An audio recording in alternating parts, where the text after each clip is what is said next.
Hello and welcome to Herman Manyora's channel. My name is Jadiel, Kabiro. I'm glad that you've joined us for today's political conversation. I'm joined by Herman Manyora for this show. Sir, how are you doing today? Oh, you're doing well. You're doing well? Yes. I heard your TV cracked because of Musalia's earthquake. Ah. Is that true, man? Yeah, it is true. Yeah, your TV cracked. Yeah, so you felt the tremors? Yes. Is it a bad gamble for him? I don't think it's a move. I think it was just a display of anger. Yeah. As you said? Yeah, display of anger. So it's all about him not supporting Raila and so looking for other sides to support. Yeah, angry with Ruto, then with Raila, angry with Uhuru, which is not, there's no place for anger in politics. If you look at history, any political player who has been driven by anger has lost it. Yeah. So when you look at what you are driven by strategy, you put strategy in place and interest should inform your moves. You can go to bed with the worst enemy, but for strategic reasons. Oh. Yeah. Not as a display of anger. Not to spat the other fellow, which is what Mudavadi is doing. Can we conclude that he will not be in the ballot? He will not be in the ballot. Under what arrangement would he be in the ballot? Because Ruto cannot develop all this and leave it to Mudavadi. Yeah. How? What about a running mate position? He can't, because then he will lose Mount Kenya, and without Mount Kenya, he's collapsed. But when you look at Ruto's gameplay, it's as if he's not following the odds, not looking at how things flow. He's just doing things. We cannot even predict what he's doing. But there are certain mistakes even a fool can't make. Yeah. So for him... he cannot abandon Mount Kenya. That will be the end of him. Yeah. And moving forward, do you think this will impact hugely on Raila's side? Remember your video, I think, on Saturday. Whatever move is made, even if it is just a display of anger, has an impact on either side. How damaging has it been to Raila? So far, not much damage. Oh. Yeah. Because Mudavadi is unlikely to move with anybody to UDA. At least at the presidential level. He will not. I'm not saying lawyers going to Ruto because of Mudavadi. You said... There are lawyers with Ruto already. I can't dispute that. There are pockets of Luya votes Ruto has. But to say that he will get significant votes cut us of Mudavadi, I doubt. Right now, it is Moses Wetangula and Musalia Mudavadi. You said on your video, if they come together, decide to disband their parties and form one coalition, it will be really damaging to Raila. If they did that. Do you think that will happen in the future if they once did that, they come? No, but they are now damaged Ruto? Goods. Mudavadi has destroyed himself, and I've said it before. He has written his political obituary. There will be no other Mudavadi in the future. He's gone. Right now, there's nothing he can do to save himself. He's gone. Unless he rushes to Raila and Atoli and they repair the damage for him. He's gone. They have always been the people who have come up to help him, to dust him and clean the mud and then put him in shape again. Did you see this happening? You always dismissed Ruto forming a coalition with Mudavadi. This is not a coalition. What coalition? Mudavadi and Ruto, it can't work. I said Oka was not going to last. Has it lasted? I said it's dying tomorrow. They stormed out of Bomas. Yeah, I said it is dead. If there was another quake, it was to kill Oka. I said Oka will not go far. And I'm telling you here, partnership between Ruto and Mudavadi can't sell and can't work and won't work. So they're incompatible. It is much of a damage to Ruto's side than it is to Raila's side. Ruto will pay heavily for this mistake of yesterday, of the other day, heavily. He will pay heavily for that mistake. How will he pay? Because you're just assuming that like I said in my video, like I said in the other video of mine, he has already sent the squad around the mountain. His key following is on the mountain. Now they are not happy. They don't know what the entry of Mudavadi means. Does it mean he will make him running mate? So that is already bad enough, even as of today. So he will be forced quickly to name his running mate, to stem the squad earlier than it was convenient for him. Which is dangerous, because Raila will be watching. Whom does he make running mate? And then the game begins. Now he has dragged himself into naming his running mate. Which he probably wasn't prepared. Yes. Immediately after the event. He was to postpone it until you cannot postpone it anymore. Both of them, Raila and... But now, he's played in the hands of Raila. Because he needs the Kikuyus back. Yes, he must tell them, no, this Mudavadi coming doesn't mean much. This is still you. I'm taking Rigathi Gachagua. That's early enough. Then you deal with the fallout from Kiambu and Murang'a. and Mount Kenya East. You see what I'm saying? Yes. It is tricky. Okay. Secondly, people like Malala are not just there. They are there for their interests. And therefore he's displacing Khalwale and Kakamega in favor of Malala. That has impact. In Nairobi, he's going to be forced to work with Sakaja for governor and offend Margaret Wanjiru Bishop. Yeah. And by extension, his community, her community. And you see in Kirinyaga. So, this is bad for Ruto. So do you think it will lead to the UDA party becoming inferior and inferior, but Ruto becoming stronger and stronger as a presidential candidate? Yes. Is that what we will see moving forward? Yes. You can take to the bank. The game is barely started, and Ruto is losing it. I said it a long time ago. When the other players start. So reality is probably hitting Ruto that you cannot have a big party right now, you just need coalition. And is this yes, and he's beginning to do it Ah.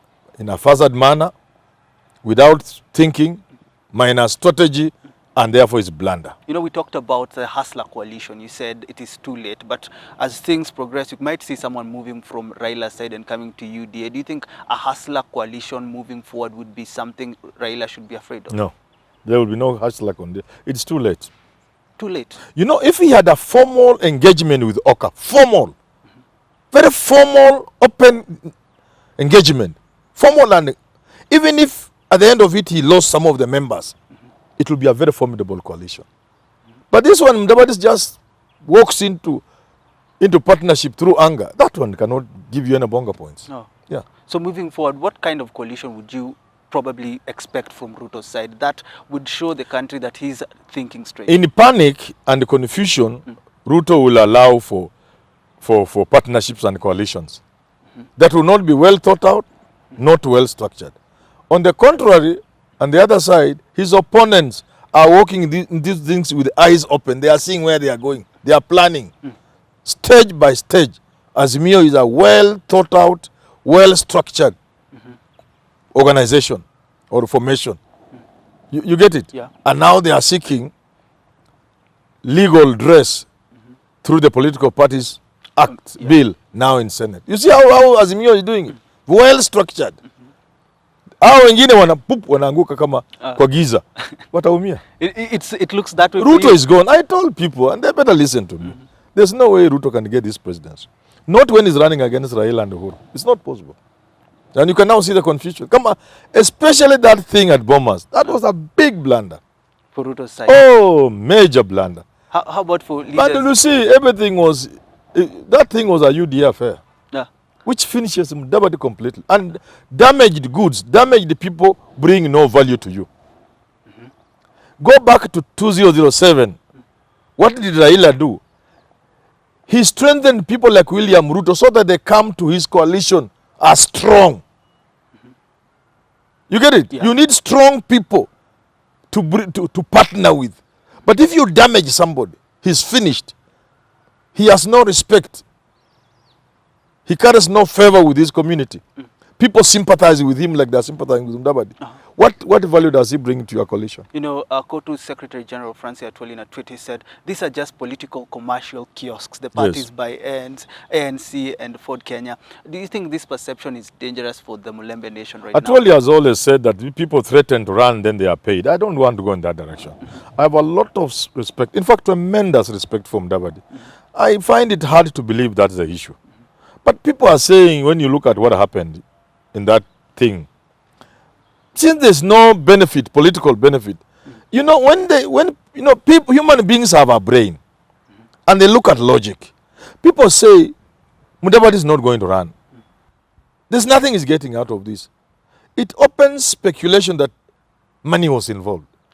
But I'm saying from where I stand, the kind of respect and value I have for Mudavadi, I don't see him going that direction. But people are saying, since there's nothing is getting political, it can only be money.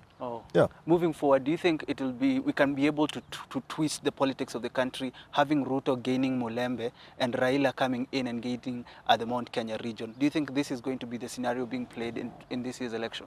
Obviously, Raila is going to gain the mountain. How much of it, I cannot say. But already he's moving up. They will meet somewhere. Ruto was at 100 and he dropped to 80 and remained at 80 for a long time. Now, he must be around 65 there. With Raila anywhere around 30%. Raila will continue to rise. Ruto will continue to fall. At the point they meet, the election will be decided. But as for Western Province or Luya Nation, Mulembe Nation, I don't think much has been done to antagonize Raila in terms of the votes. Raila will still walk away anytime.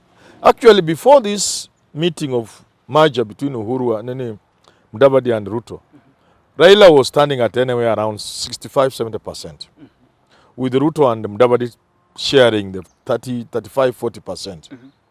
But with this merger, believe me, Ruto, Raila in Mulembe Nation is doing 75-80. And that's what you feel the ground is saying. That's what the ground is saying. You said in your video that there are so many people contacting you on WhatsApp and they're telling you. I know. You know, people talk to me. And I'm telling you, these politicians, Raila, Uhuru, Mudavadi, they should better be talking to me. Because people talk to me. Kwa ground. People, I can't even walk in the streets. People talk to me. I can't even read messages on my phone. People talk to me. So they were calling you. I can have an idea. I'm telling you, when I tell you Raila is now over 30% of the mountain, if you conduct a serious research, you'll find what I'm saying is true. And it's going up. Okay. So what I'm telling you, Mudavadi, and it is yet to happen. When finally he's going to say he's supporting Ruto, my friend, Raila will be at 90. Okay, when you listen to his speech at Bomas, the guy seemed to speak a lot about he what spoke is very well. affecting the country. Tough. You know, That's the new Mudavadi. I admired him. Nobody expected him to speak the way he did. Now, if moving forward, if he decides to go for the presidency, with the continuous of the momentum, of the strength, of even the vigor he has right now. That's why I said, the Mudavadi I saw at Bomas, if he had convinced CJ, if he had convinced this other chap, what do you call him, Wetangula, to join him in one strong party, even ANC, they fold their parties, or at the very worst, form another party. And he talked the way he talked at Bomas. Tusidanganyane. Raila would have a problem getting Luya votes. I'm telling you. Because he came out strong like a man for the first time. I've never seen Mudavadi like that. But now you come out strong like that, then you pour your waters upstream. You can't pour waters upstream. Uchumi bora, pesa mfukoni, now going continuously hand in hand with bottom up. Is that a good ideology that he's bringing out? Because he was rubbishing bottom up, and which is normal in politics. But he was saying you need to engage in a structured way to handle the economy. On the other hand, Ruto is just throwing slogans and populist phrases and billions around. So now he's forced to join that, and it will not work. It will not work. I know the way he made the economy his theme at Bomas. He wants to ride on that and join Ruto with the pretext of being the man to fix the economy for Ruto. That is his look. That was the excuse. He never went outside the economy. The platform was economy. The theme was economy. To mean, therefore, that Ruto will bring him on board as finance minister to fix the economy. For him. Unfortunately for my brother Mudavadi, a finance minister is just a clerk. Oh. Yeah. So for you... A finance minister, this is not a finance minister in America or the UK, sector of the treasury, whatever they call them in the UK. No. The budget is made in State House. But for Mudavadi at his Stupid. class... The budget is in State House. Do you really think he wants the ministerial position? His level, his class? So what else will he get? He can't be made DP. And therefore, he will be made minister in charge of finance. But it is Ruto who will be doing the budget, not him.